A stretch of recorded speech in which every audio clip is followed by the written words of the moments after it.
राधे राधे, जय श्री राम। हम लेके आ गए भैया बहुत सुंदर से सोहर गीत। तो आप लोग सुने, पारंपरिक पुराना सोहर गीत आए तो आप लोग सुने और कमेंट बॉक्स में ज़रूर बताएं कि सोहर गीत कैसे लाग हम आए। और भैया ज़्यादा से ज़्यादा शेयर करी हैं और सपोर्ट करी हैं हमारे चैनल का और अपने अवधी लोकगीत का, अपने भाषा का। तो सुने और आनंद लिए सोहर गीत के। ऊंची ऊंची बखरी सासुर जी के तबो ना बा, यार बा है तबो ना बा, यार बा है हो राजा धीरे धीरे बेनिया डोलावो गरम, हमरे लागई गरम, हमरे लागई हो।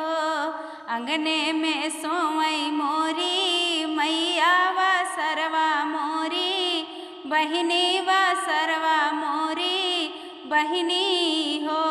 रानी चुरूर मुरूर बेनिया डोलै सरम, हमरे लागै सरम, हमरे लागई हो। बेनिया तो बोलै मोरे राजा बोलहु नहीं, जानई बोलहु नहीं जानई हो। पियवा काहे लागई मोरा गावनमा सरम, तोहरे लागई सरम, तोहरे लागई हो।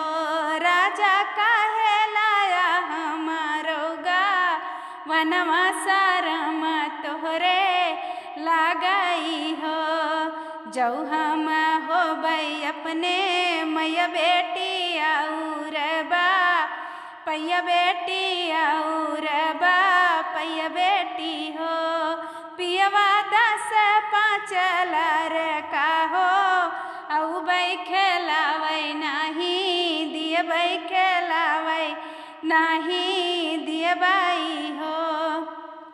जऊ हम होबै अपने मैया बेटा और बा भैया बेटा और बा भैया बेटा हो।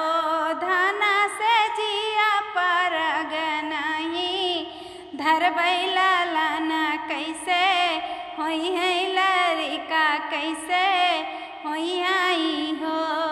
ऊंची ऊंची बखरी सासुर जी के तबो ना बा, यार बा है तबो ना बा, यार बा है हो।